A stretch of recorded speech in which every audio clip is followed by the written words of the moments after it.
ஜெஸ்பெல் பிரியமான என்னுடைய இறை நெஞ்சங்களே, மீண்டும் ஒரு காலை பொழுதிலே ஆண்டவரோடு சங்கமமாக ஒன்று கூடியிருக்கிறோம். எல்லாம் வல்ல இறைவனுடைய அருளிலும் ஆசீர்வாதம் நிலை பெற்று வாழ ஆண்டவர் உங்களை நிறைவாக ஆசீர்வதிப்பாராக.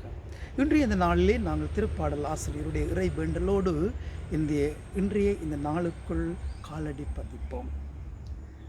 ஆண்டவர் தமது உரிமை சொத்தாக தேர்ந்தெடுத்த மக்கள் பேறு பெற்றோர். ஆண்டவர் தமது உரிமை சொத்தாக தேர்ந்தெடுத்த மக்கள் பேறு பெற்றோர். நாங்கள் எல்லாம் யார்? நாங்கள் எல்லாம் ஒரு வகையிலே பேறு பெற்றவர்கள். ஏன்? ஆண்டவரால் தன்னுடைய உரிமை சொத்தாக எங்களை ஆண்டவர் ஏற்றுக்கொண்டிருக்கிறார். தாயின் கருவில் இருக்கும் போதே ஆண்டவர் எங்களை பெயர் சொல்லி அழைத்திருக்கின்றார். ஆண்டவருடைய உரிமை சொத்தாகிய நாங்கள் ஒவ்வொருவரும் ஆண்டவரை பற்றி பிடிப்பவர்களாகவும், ஆண்டவரோடு வழி செல்பவர்களாகவும், ஆண்டவரோடு நிலைத்து அவரிலே உரிமை கொண்டாடுபவர்களாகவும் நாங்கள் வாழ வேண்டும், வளர வேண்டும். நாங்கள் எல்லோருமே தாய் தந்தையர்களுக்கு சொந்தமான உரிமையான பிள்ளைகளாக இருக்கலாம். பெற்றோர்களும் தங்களுடைய பிள்ளைகள் தங்களுடைய உரிமை சொத்துக்களாக ஏற்றுக்கொள்ளுகிறார்கள். உரிமை சொத்துக்களாக இருக்கலாம். பெற்றோர்களும் எங்களுக்கு ஆண்டவனால் கொடுக்கப்பட்ட மாபெரும் கொடைகளாக இருக்கலாம். எவ்வாறாக இருந்தாலும் ஆண்டவருடைய உரிமை சொத்தான உரிமை பேறான பிள்ளைகள் என்பதை நாங்கள் மறந்துவிடக்கூடாது. ஆண்டவருடைய உரிமை பிள்ளைகள் என்று நாங்கள் உரிமை கொண்டாடுகின்ற பொழுது நாங்கள் எப்படி இருக்க வேண்டும், எப்படி வாழ வேண்டும், எவ்வாறான மனநிலையிலே நாங்கள் இருக்க வேண்டும்? இன்றைய காலகட்டத்திலே நாங்கள் பார்க்கின்றோம், இறைவனை மறந்து போபவர்கள் அதிகம், இறைவனை விட்டு பிரிந்து போபவர்கள் அதிகம், இறைவனோடு தொடர்பை ஏற்படுத்துவது குறைவாக இருக்கிறது.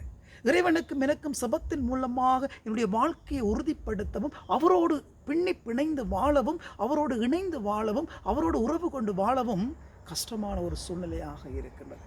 ஏன்? இறைவனுக்கு ஏற்காத, இறைவனுக்கு விரும்பாத காரியங்களிலும் செயற்பாடுகளிலும் நாங்கள் எங்களை இட்டுச் செல்லுகின்றோம்.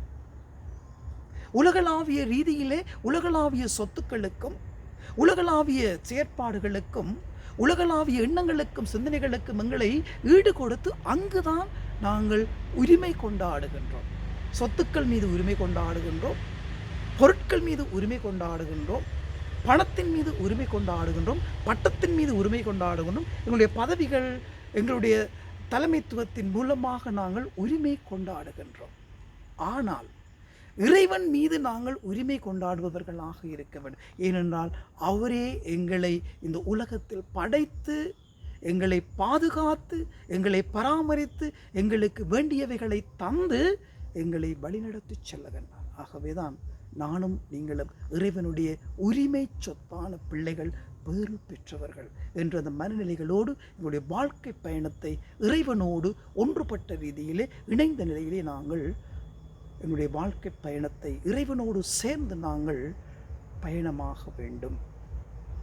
ஆகவே நாங்கள் இறைவனுடைய உரிமை பிள்ளைகள் என்பதை மறக்காமல் அவரோடு அவரிலே இரண்டர கலந்து இறைவனோடு நாங்கள் பயணிக்கின்றோம். அவருக்கு ஏற்றவைகளோடு, விருப்பமானவைகளோடு எங்களுடைய வாழ்க்கை பயணத்தை தொடர இன்றைய இந்த நாளுக்குள் காலடி பதிப்போம். அன்னிமறை மூலமாக ஆண்டவருடைய பதையிலே செல்லும் எல்லாம் உள்ள இறைவன், தந்தை, மகன், தூய ஆவி உங்கள் அனைவரையும் நிறைவாக ஆசீர்வதிப்பாராக.